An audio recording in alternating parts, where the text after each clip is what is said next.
The previous episode of Wednesday left off with her going to the Raven dance with a date, a guy named Rowan, who is actually a siren. He had lured her there under false pretenses so that he could feed on all of the screaming eagles, especially since one of them was her own boyfriend, Tyler. What a good guy, right? Now, in our last video, we discussed the fact that it is highly unlikely that all of the students at Nevermore would turn, because if they were,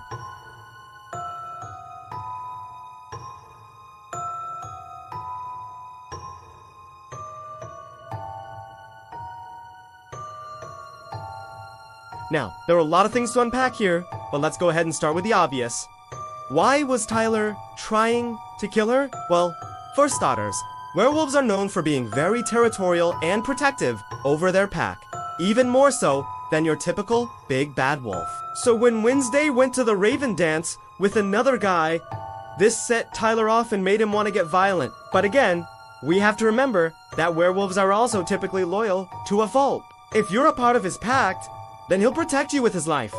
So why would he turn on her so suddenly? Well, again, we LL need to look no further than the show itself for an answer, as this exact scenario played out in Season 1, Episode 4. Woe is the loneliest number. In that episode, we learned that the reason why Tyler lashed out at Wednesday was because he thought that she was responsible for killing his sister, which is really ironic considering that it was actually her father.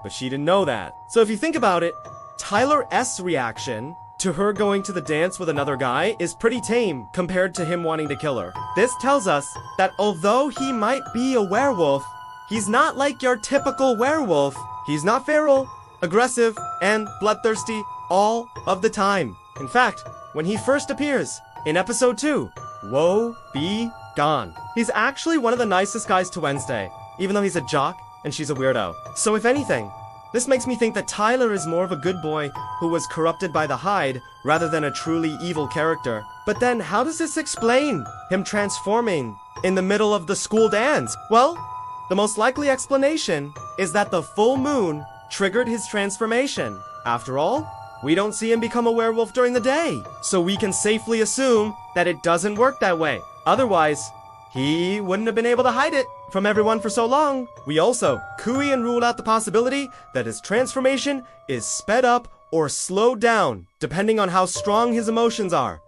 Like if he's angry, then it might happen faster. And if he's calm, then it might happen slower. And if that's the case, then it makes sense that he would have transformed when Wednesday rejected him, because she was unstrong enough to trigger it. But later on, when he's both angry and heartbroken over what she said, he's able to transform quickly enough to attack her. But then what about the whole Thing 1 and Thing 2 situation?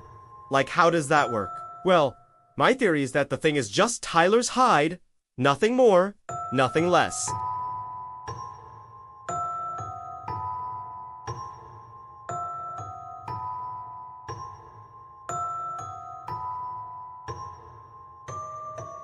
And if that's the case, then it is not too far of a stretch to say that Tyler S. bite wound eventually turned into a werewolf bite. And if that happened, then that would explain why he started acting so weird afterwards. Like how he started smelling her all of the time. Almost as if he was trying to figure out if she was a werewolf or not. And if Tyler is a werewolf, then that means that he can turn into a wolf. But maybe he can't quite control it yet. Hence the thing. Not to mention, if we go back and watch that scene again, you can actually see that the thing isn't hostile towards Tyler at first. It's actually friendly. The thing seems to recognize him and is almost like a little brother looking up to his big brother. Which is why it was so sad when Tyler started attacking it. But again, this is just my theory. There's also the possibility that Thing 2 is just a separate entity from Tyler, kind of like Venom from Spider-Man. And if that's the case, then that would mean that they're not related and Thing 2 is just possessing Tyler right now. But then what about the whole Laurel Gates situation? Like, how does that work? Well, my theory is that when Tyler transforms, he turns into a doppelganger of sorts. Which is why Laurel Gates is confused when she saw him and asked him who he was. But what's interesting is that despite being a doppelganger, Tyler still retains some of his memories. Like when he remembered his conversation with Wednesday about the Nevermore dance. So, If that's the case, then this tells us that whatever is happening to him is more similar to turning into a vampire than a werewolf.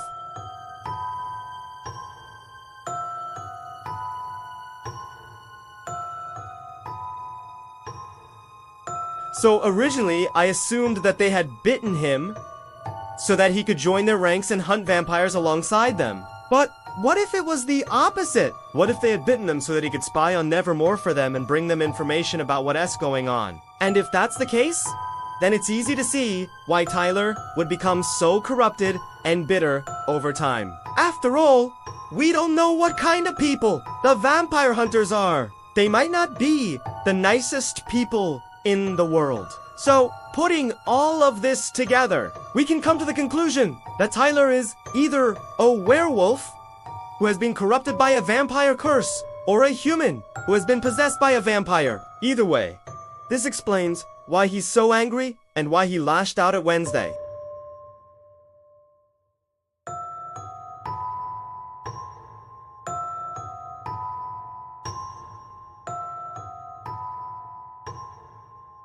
Or maybe they'll team up to take down the Hyde once and for all. One thing is for sure though, this is gonna be one hell of a dance. Thanks for watching.